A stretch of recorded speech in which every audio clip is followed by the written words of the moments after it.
What's going on today? We got inside Chicago's Cook County Jail. This is an infamous jail, if I'm not mistaken. I'm pretty sure this is the one that most people in Chicago, if they get arrested, they end up going jail. So I believe there's a difference between jail and prison, right? So jail is where you get booked in, and in prison, obviously, is where you serve the sentence once you've been remanded. A little bit different from, well, kind of similar to here, although we wouldn't call it jail and prison, we'd just call it, I don't know. Yeah, you go down to the station, you get booked in, and then after that you go to prison or jail. Prison and jail is interchangeable for us here. But anyways, let's jump into it, man. Let's see what it's saying. Tommy G video. I like Tommy G stuff. I haven't watched none of his vids in a long time. So let's see what it's saying, man. Chicago's Cook County Jail is one of the largest and most notorious jails in the United States. Home to around 6,000 inmates, many of whom are heavily gang affiliated, this is a massive correctional facility that has... That's a big jail. Low key. Is this is all part of it here? And this? Wait, hold on. Is all of this part of the jail? Can't be. Surely not. This in itself is a big enough prison. I'm not gonna lie. Has it got a swimming? No, I was gonna say, has it got a swimming pool? Is this a lake in the front? That's just unnecessary. Incarcerated some of Chicago's most infamous criminals like Al Capone, John Wayne Gacy, Larry Hoover, and King Von. Currently behind the barbed wire walls, Cook County sheriffs are battling against a serious and invisible drug epidemic called paper strips. What happens is smugglers take harmless looking items like books, court documents, or family photos, and they soak them with synthetic chemicals ranging from cannabinoids to fentanyl, some of which are lethal and lead to overdose deaths. So today, Cook County Sheriff Tom Dart invites me in to show me how his team of officers fight against this problem. And we even see a raid on a high security cell block that uncovers drugs and homemade shanks. So join us now, but first a quick word from the sponsor of today's episode. Alright. Yeah, that's interesting because that shit's been going on for ages here. Mainly spice papers, if anything. Long ass ad. Raw footage of correctional facilities, substance abuse, and covers the topic of drug overdose deaths. If you or someone you know is struggling with addiction, call the national helpline you see on the screen.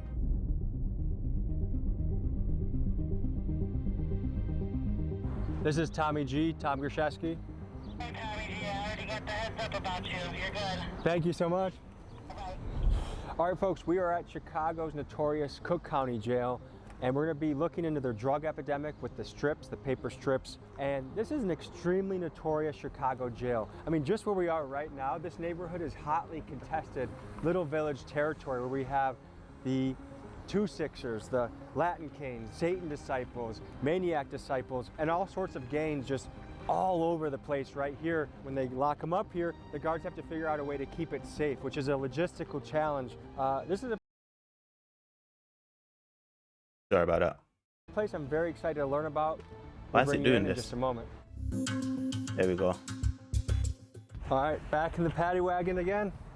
I can't imagine spending any amount of time in a place like this. To do anything that frequently puts you back behind these walls, to me, is kind of a mind-blowing loop to be stuck on for a human.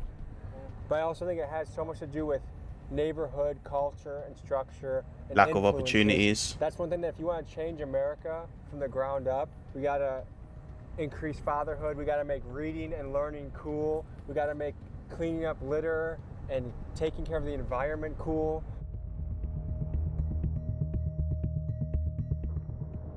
Who are we with right now? Tom Dart, Sheriff of Cook County. Tommy, nice to meet you. Good to meet you. And you're going to be taking us on a tour?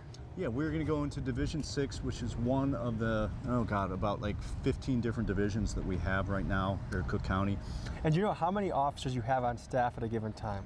Oh, a little under 3,000 correctional officers, correctional deputies, period, and run 3 different shifts. And depending on the population a little bit, it goes up and down a little bit. So this paper strip drug epidemic has been a big challenge. 3,000 staff members. So I wonder how many prisoners, because usually it's something like one guard to like 5 prisoners or something like that. You know, it's never really, or even probably even more, between 5 and 10 most likely. So you could be looking at a lot of prisoners in there. Nah, surely not. Let's see. Let's see. I'm gonna hazard a guess and say they got like 10K prisoners. Yeah, you know, Tommy, the whole opioid epidemic that hit us about 5 or 6 years ago in this country hit everybody and hit every aspect of society pretty hard, so it was not unusual for it to appear here. Are conjugal visits allowed here? No. In visitations in jail, traditionally they occur behind bulletproof glass with little screens to yell through. We've allowed to where people are sitting at tables. Not only like we encourage the kids to hug their dad when they get there. That's huge. Yeah.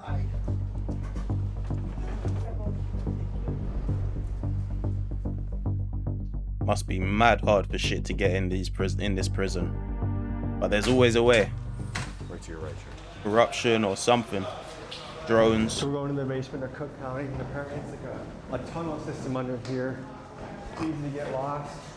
This is a behemoth of a building. I mean, to Hi there, how you house doing? 6,000 inmates at a time and up to 9,000. 6,000. Just the Up to 9. infrastructure that needs to happen is considerable. You have to remember. I'm not gonna lie, low key, them ratios are crazy. 3,000 staff for 6,000 inmates. That's what, one staff member for every 2 inmates. That's just, this prison is from seemingly being ran good, you know, from what I'm aware of. That's crazy, and can hold up to 9,000. So even then, it's still a 1-to-3 ratio max. That's pretty good. A lot of jails are kind of like paramilitary organizations. They have a hierarchy in the guards, and there's a certain way you can walk and talk, and it's almost like boot camp for criminals, bad guys. So which unit are we in right now? We're in Division 6 down in the basement, and we're heading to the mail room. And this is known as kind of medium security area? Yeah. Hey, bud. Good seeing you. So this is seized paper strips. Yes. Yeah, that was one of the major problems, was 2 things. One, a lot of the stuff we were getting wasn't traditional narcotics. And so a lot of testing didn't show much, because originally when this first hit us, they were using stuff like rat poison. They were using... People were smoking rat poison? Oh, yeah. Not only is the substance That's easy crazy. to smuggle, but it's a Russian roulette of a drug because it's almost impossible to know what you are smoking. For example, there are reports of this paper drug being delivered coated in toxic compounds like roach spray and rat poison. Now, folks, the most common chemical application on the strips is synthetic weed, which is also known as K2 or spice, which as a high Spice, school kid yep. in Illinois in the early 2010s, I experienced this stuff firsthand. It is an incredibly intense high that sometimes resulted in me having to lay down and basically hallucinate for the first 10 or 15 minutes of the experience. That's crazy. Man actually spoke spice as part of the experiment. That's insane. That's dedication. I could never. They're still smoking that in jail here today. No, that's crazy. But also, people don't necessarily know that they're smoking spice. Some people in jail are smoking this shit and they don't even know what they're smoking. Like what they said before. I can only speak from over here. But yeah, it's crazy. And this is just another dangerous aspect of the strips because it can leave the intoxicated inmate incredibly vulnerable to being attacked, or in the case of what's happening in Georgia state prisons, tied up to be extorted for money. And so now Cook County sheriffs face a tough catch-22. They can either continue to allow physical paper documents through the mailroom, which civil rights advocates would say is a protected First Amendment right, or like other jails or prisons, they can completely ban mail altogether and force inmates to receive digital copies of communication. So none of those things would hit if you test them, because they aren't illegal substances. We test enough of it just to know what it is people are trying to sneak in these days. And it's now like different variations of cannabinoids that they're doing that keeps changing. We put so much time and energy into this thing, buying machines, not just dog sniffing, because none of the traditional stuff worked. We added all this stuff, but then we opened up all sorts of criminal investigations of people bringing it in. This month, a corrections officer was accused of agreeing to smuggle in drug-soaked papers in exchange for $2,000. Outsiders, insiders bringing it in, the whole 9 yards. And in doing it, I'm not gonna lie, the only way that you could do both, allow prisoners to use paper products, paper, allow them to still have that right, have magazines, have posts sent in, is to have. You guys ever see them? You know, when you go, actually, here's a good example. You ever see when you go to like the museum, they have like a box with a glove where you can put your hand in, and your hand goes into a glove. That's what you'd have to do.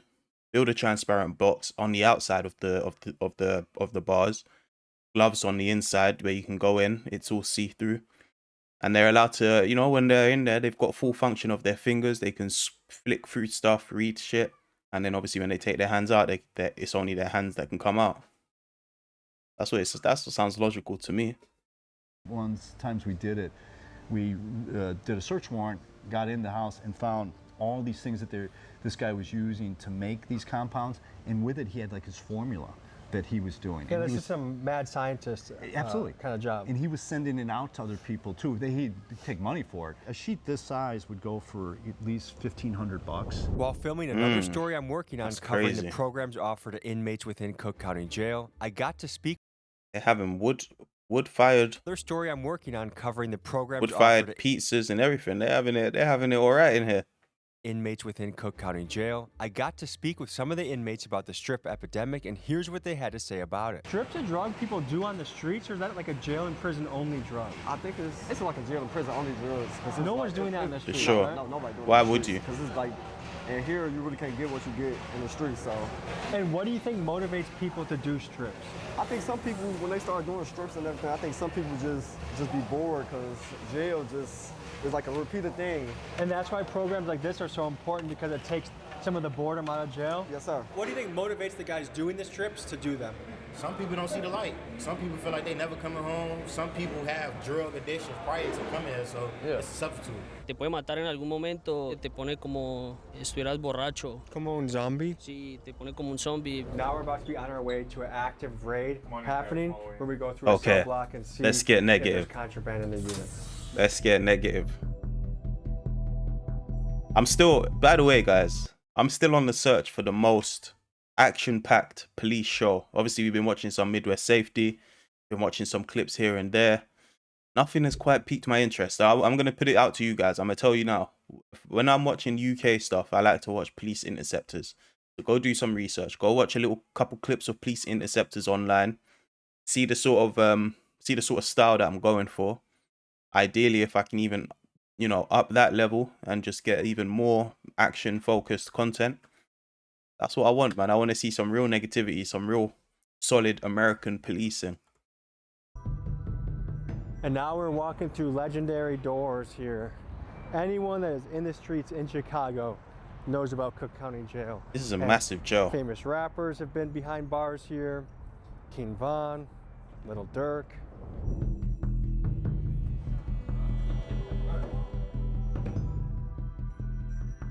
So we're walking into, I think it's a briefing meeting for the guards before they do the search. All right, we're going to Delta Jack, right? You guys already know with our pre-briefing, half in the front, half in the back. Everybody hits the floor. No deviation from that. Everybody hits the floor, everybody gets cuffed. When they hit the floor, make sure that you're observing, right? Make sure nobody's fiddling with anything in their waistband, trying to ditch any contraband, weapons, whatever. Cuff them. Once everybody's cuffed, a couple of you guys break off upstairs. We'll make sure the bathrooms upstairs are clear. Everybody gets assisted to their feet, escorted to the wall. Everybody gets a good pat down. They're going indoor rec. Be safe. You guys know who your partners are, where your partner. Hey. Excuse me, officer. Goes, you go, okay? Nobody's alone. But we gather information through various avenues to determine who has the contraband. Which person, maybe it's not on person, maybe it's under a sink, maybe it's somewhere under a water closet, somewhere they have easy access to. But through various ways of information, that's how we get it and we narrow it down. All the information together, like, okay, I heard it from here, we got it from here, we got it from here, it's all linking up, then we go hit it. All right, here we go. You always feel the excitement in the air before a raid. These officers are getting ready to launch a full-scale blitz on a maximum security unit. In order to overwhelm and quickly subdue every single inmate, they are going to sweep the pod from 2 different entry points with the goal of no inmate being able to have the time to hide contraband or flush drugs down the toilet. Let's see how this goes down. You think the Let's inmates see. know you guys are coming? Some people are defo. Might be a good chance that they don't think we're coming. Some people definitely had enough time to put shit away.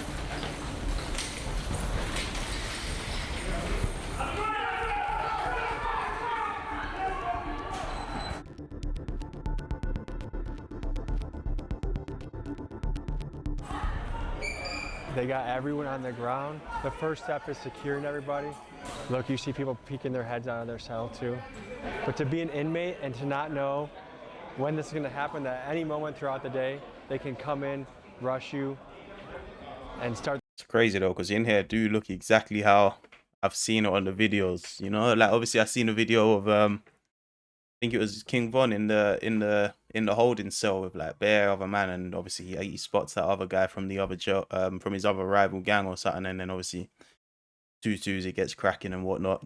You know, but it's crazy because in like movies, in like, you know, shows or even like clips on YouTube and stuff like that, like this is exactly how it looks. Like crazy, weird. The search, if you're on the side of smuggling, you have to stay on your toes at all times. What are we looking at so far? So you have a shank made out of a screw, and then here you got what we call roaches, right? We haven't opened it up yet. That's fine. This was laying on the ground. This was laying on the ground. But you think that's strips? So usually, typically, yeah, each roach will contain multiple strips. So this? This is basically what it is cellophane that's rolled, right? And they roll it until it gets really hard. And what they'll do is they'll stick it like in a sock, they'll tie it into it. Crack your and they'll use that as a crack your weapon. skull. Here Yeah. is- So the equivalent over here, just for those that were interested, would be tuna can.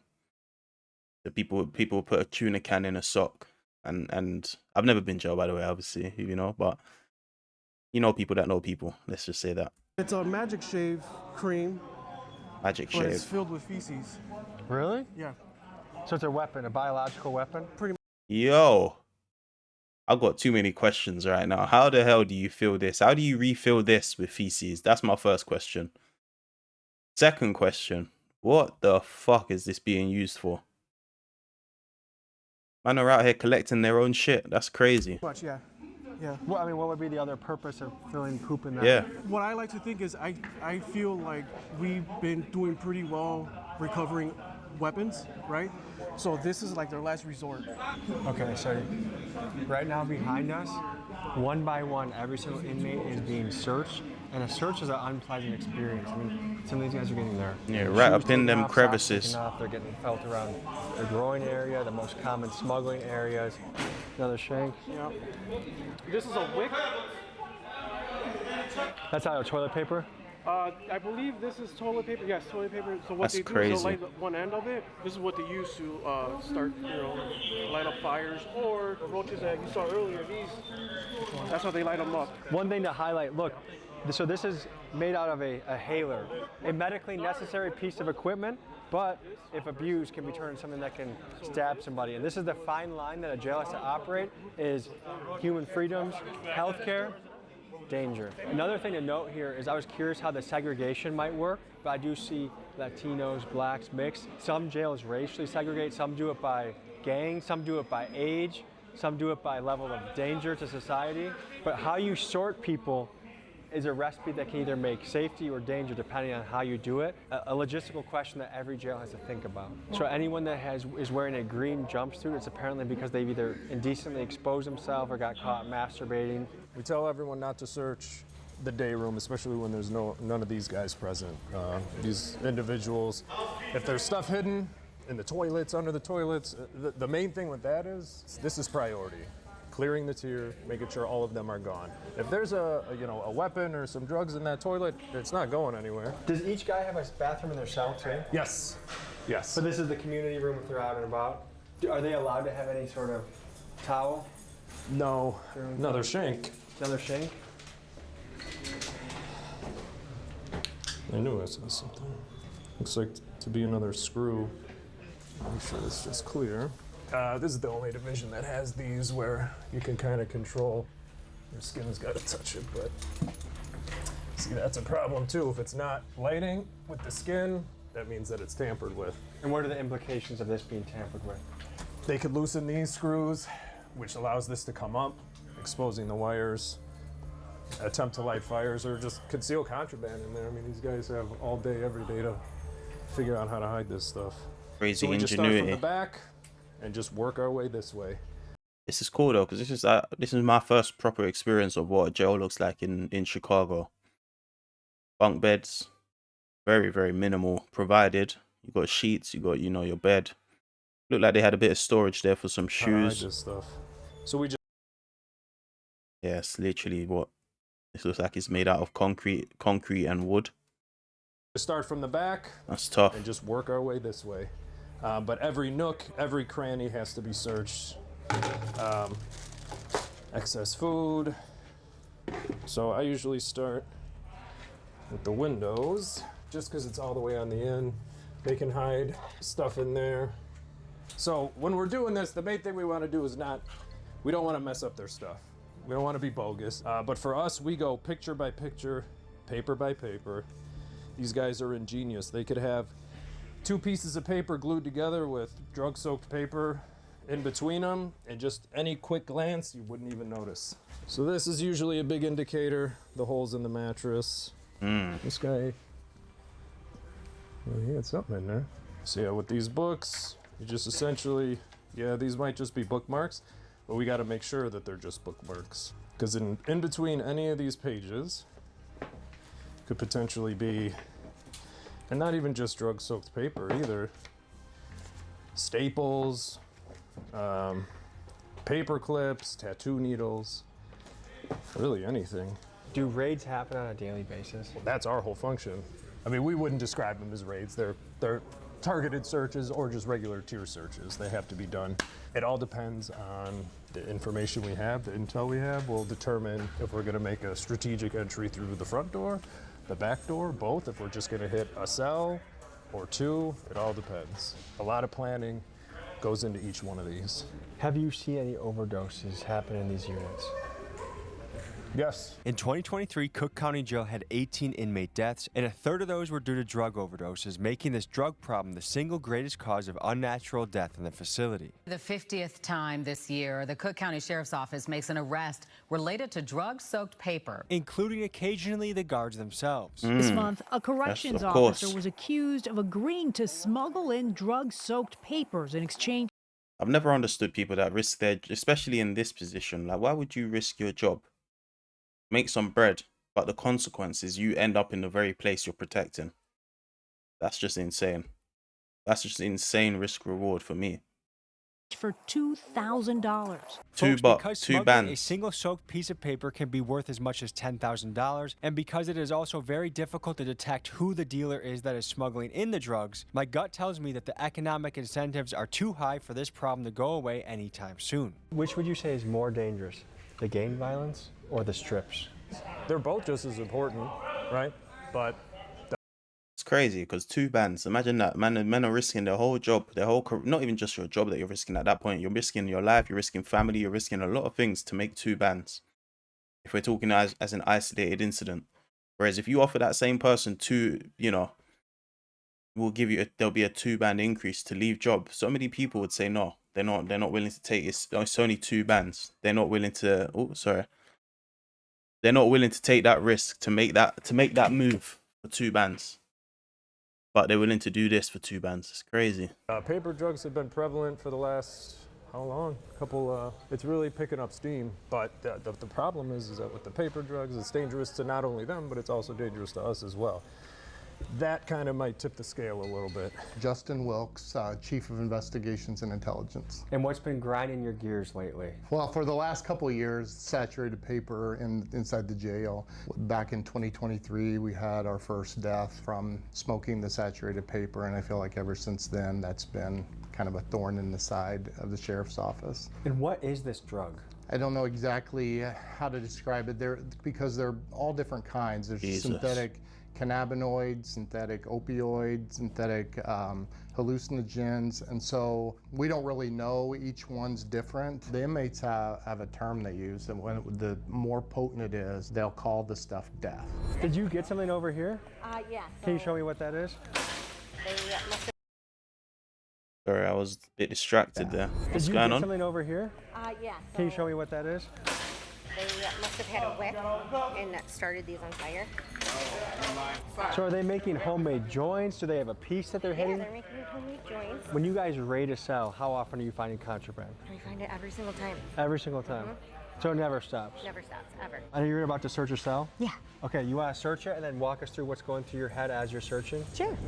So I start from the top all the way here, and I'm just looking for anything that they either stuff inside. My bad. They either stuff inside of like these lights, and this came off of the top, so I'm gonna go through it, see if it looks saturated or if they hit anything. It just in seems so long and tedious. How long have you been doing this for? I'd hate this job. I am going on my 4th year. And what's it like? You know what? I really do like it, and it's wild. Or So are should you say that. attracted to the adrenaline and the excitement? Yeah, I guess so. And here, in between these little joints, they stuff stuff too. This is just a wrapper, but sometimes they put like the Suboxone strips in here, but I don't even know what that is. Which drug would you say causes you the most trouble nowadays? Probably the drug soaked paper. It looks like a very uncomfortable drug to do. It's actually kind of scary. The way they look when they're on that doesn't look like it's enjoyable. What do we have here? What are we looking for? Well, we search everything, so this was tied on the door, but like this they can't keep. It's like a handmade bag, so it's considered contraband because they do get a shower bag already. They hide stuff in here a lot. I found Suboxone a few times, so I always open their mineral cream. So you're the tester? I'll do the testing and write down exactly what was found, like the contraband they're not supposed to have. But if they bring suspected paper, this one's for synthetic cannabinoids, but we also have other tests. So we have the multi, could be fentanyl, heroin, cocaine, meth, MDMA, or we have the opioids test. But you basically just rub on the paper that you think is suspect narcotics. Once you rub it on the paper, there's like 2 vials in the test kit.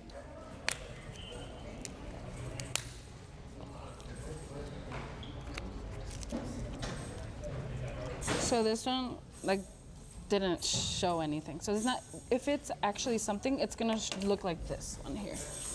No, this is nothing. Like you can see the different discoloration, and it shows brown would be the cannabinoid. Got So you. this is hooch. This is They're not doing that. jail-made Oh, alcohol. I've heard of hooch. That's crazy. That's crazy. I've heard of hooch. How have I heard of hooch? I think I'm probably on one of the videos that I done reacting to it on this channel. I don't think I'd even try hooch. I'm not gonna lie. Cannabinoid. So this is hooch. This is jail-made alcohol. The start of it. You can see there's a little bit of the juice, Apple. but they put a lot of different things. Like one time I found one with corn in it. Yeah. Whatever starts it from like the yeast or whatever. That's what they wanted to make that alcohol. And can you describe the scent? It's crazy because it actually smells like alcohol, but it also smells really bad. If someone is caught smoking a strip, do they get extra time added to their sentence? So we will charge them an additional crime. So anybody that is in possession of the saturated paper, depending on the schedule of narcotic that it comes back from the lab being, a lot of times it's a class 1 felony. What is a hit on a paper strip run for in these jails? So depending on the potency, we've seen it up to $10,000 for an 8.5 by 11 sheet of paper. So they will cut those up into little $25 strips. And that's where the overdose comes in, is it's hard to judge the potency until you've tried it. Right. Yeah, and each guy is trying to Hey, at the end of the day, it's like anything. It's worth as much as someone's willing to pay for it. So I wouldn't even put a cap on that. outdo the other guy. What can a successful paper strip dealer stand to make in a month, you think? In our one case that we had, the guy was bringing in, I don't know, so it's hard to tell because he was distributing it throughout the country. So it wasn't just here that he was doing it, but he was bringing in, I would say, over $100,000 a month. Does it blow your mind to see people return again and again and again to conditions like this? Yeah, our system is broken. Prior to this, I worked at IDOC as well, at Stateville Penitentiary. What are the differences that you've noticed working both jail and prison? Prison, you got guys with guns watching you, unlike here. It's more, I say it's more controlled. You be walking the line of guys and you got guys with guns on top watching you, making sure nothing happens to you and or anyone else. What is it like being lied to so frequently? It's hard because when you want to help someone, you really don't know if they're telling the truth or not, or they're just trying to spin you to gain whatever it is that they're trying to achieve. Now that you've witnessed a raid reveal weapons and drugs, let's take you to the basement of Cook County Jail where much of the battle against smuggling is fought. Tell me about your role in this operation. What we do is we search the mail as it comes in. They go through all the mail, but they do not open anything. They just separate it per division. We go over and take all the mail and bring it back over here, and we will open it by hand, and we will search everything. Here they have a mailroom and drug detection laboratory where specialized officers hand search through the packages, letters, and books that come in, and they use infrared scanner technology to hunt for the invisible paper spray drugs. If you were to guess, like what are the different things we're looking at here? Our first instinct when we look at a book, it's all starting to fade here and getting all watered. And so there's sophisticated communication going on where they know, hey, look for pages 152 and 171, Correct. And that's my drug. Absolutely right. Absolutely right. So the vast majority of the book could be innocent, but 3 pages are what can make someone a few $1,000s. So it is time consuming. You got to go like through each page and like look at each one. Might be different. They must get so many through just by doing it this method, you know, one of them ones, you know, and you just sending so much through. Some are just bound to get through regardless. Ain't no way they're checking every single page every single time. So this is a recipe an inmate wrote to somebody else? Correct. Okay, let me just read this out. This is a pretty crazy mixture. K2 spray, which that in itself, wild. Embalming fluid, purple can of Raid, boil the leaf with the water, nail polish remover, fertilizer, bed bug spray. Yes. What are they making? Better drugs. This is wild to put in your body. How often is a smuggling attempt made, do you think? I mean, I don't have like real stats, but I would say daily. Just the amount of paper that we found in here saturated with something would Guys, lead me hit to subscribe believe for that me. It's coming in from every avenue that's possible. And then you walk a weird line between inmate rights and inmate safety. Right. Tell me about that. Most of them are not convicted of a crime yet. They're here facing their trial, and so they're innocent until proven guilty. And so there's this feeling that you want to have, they have rights and that they want to be able to communicate with their family on the outside world, and you want that for them. You just have to understand that some people take advantage of that. Folks, keep in mind that Tom Dart and his team at Cook County could easily eliminate most of this drug problem by completely banning all physical mail, but they intentionally choose not to. Instead, they believe that the family connection that comes from getting real photos and letters is worth the risk and is a key part of the rehabilitation process. Can you explain what's happening right now around us? Good decision. So this is the Good take. mail room for Division 6, so all mail coming from the outside, from family members, the whole 9 yards comes in here before we give it to them. I guess all these sort of staff members make up part of that 3K as well, right? So when it comes to actually the guards that are actually manning and doing that protective work, it's probably a lot shorter than that 3K number, if we're being practical. It's examined by machines and by humans to make sure it doesn't have any type of contraband in there. But for our purposes, the big part we're looking for is drug-soaked paper, but we're also looking for everything else under the sun. You want to check out this machine? Yeah, if we could. This was something that we got in when things started really heating up and things were really getting difficult. They call it a T-ray machine. It's not an X-ray machine, so it's safe for your hand. And it's not going to have X-rays, something that's going to hurt your body. What they do is when we get the mail, you put it on here, and it calibrates to the machine. But these are 6x9s. You can select standard mail 6x9 to 10x13s. So this is 6x9. So once you put it on, as you can see all these red lines, and it's like an air movement. But no matter how much I try to push the air out, all the red, which is deep saturation, comes back in again. And so that indicates there's some uneven weight distribution. Correct, of saturation. Some kind of saturation, some kind of moisture that's inside it. So you're suspect of this envelope? Yes, this one is definitely suspect. So what would be the next step with something that you might identify So I will take as this, potential I'll take this contraband? back, we'll have it tested, and we'll have it sent for destruction. Now see, this one has a little bit, this is just air. Because as you can see, as I can move it, and it stays gone. See, there's nothing there. So this one's good. How do you quantify the mail that you guys receive on a weekly basis? Yesterday we had 207 yesterday, and out of that we confiscated 20. So about 10% of the mail is potentially compromised. That's correct. Now see, this one is extremely, there's no way I can get. That's crazy. They weren't even trying to hide it with this one. So this machine, to be honest, it's probably got a very high success rate, which is tough. You gotta beat this T-Ray machine. Get out of there. What we're seeing is the technology's had to adapt. Crime is an interesting balance because the criminals are always innovating. They're always going to be slightly ahead of law enforcement, and then they go here, and then they go here. It's kind of like a chess match. There's a couple things. Cat and One, they mouse. can repackage it. If it comes in, you know, they'll just, you know, seal it back and ship it back. Another thing is third-party Amazon. You could get a book and sell it on Amazon, and Amazon gives you shipping labels saying it's coming from Amazon. Technically not coming from Amazon, it's coming from you. Do you ever find yourself being impressed by the ingenuity of these guys? Oh, all the time. What do you think it would take to have these guys harness that energy in a positive direction? I think this was that Sun Tzu book, right? The Art of War. In the free world. I need to read that. Desire to do it? Sorry. What is that? Not happy with the There's stitching. Suboxone right there in the seam. So that orange strip is Suboxone? That's Suboxone. I thought this book was going to pass. Right over here, we caught another one, it looks like, guys. The texture on this right here, you can tell it's been manipulated already. So just to get a baseline, this is a clean sheet? Correct. So clean sheet, okay. And then just go ahead and feel drag it. your finger across. Just keep on. Be careful with that. It takes a fine touch because the ordinary person, if they're not trained, would I would crazy. pass this. I have no idea that this is. Yeah, no, that's right away. You can tell its texture. Substances are making it to the city, and then orders are made from inside to out. Unless you just completely ban paper, I don't see how you stop this problem. Director Yassine, I run the Intelligence Center for the Cook County Sheriff's Office. Been with the department 24 years. They could also make it so that any mail, paper mail that wants to be sent in has to be laminated. That would be a good option. Active as a director for the past.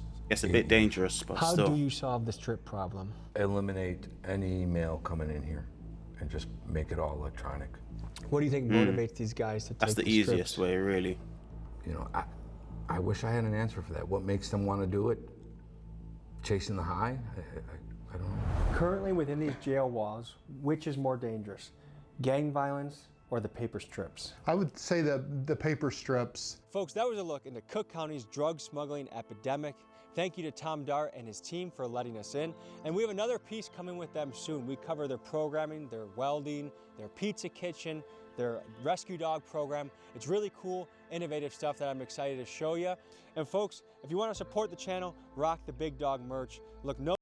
I can't lie, this was an interesting watch, man. I always find these ones, these sort of insights very fascinating, very intriguing, very unique. So yeah, as always, like, comment, subscribe. Let me know what you guys think. I enjoyed it. Let me know if there's any other videos you think I should check out. And again, like I said, drop it in the comments your favorite and most interesting, most negative series for me to check out, and we will get it done. But yeah, that's it for this video. See you on the next one. Peace.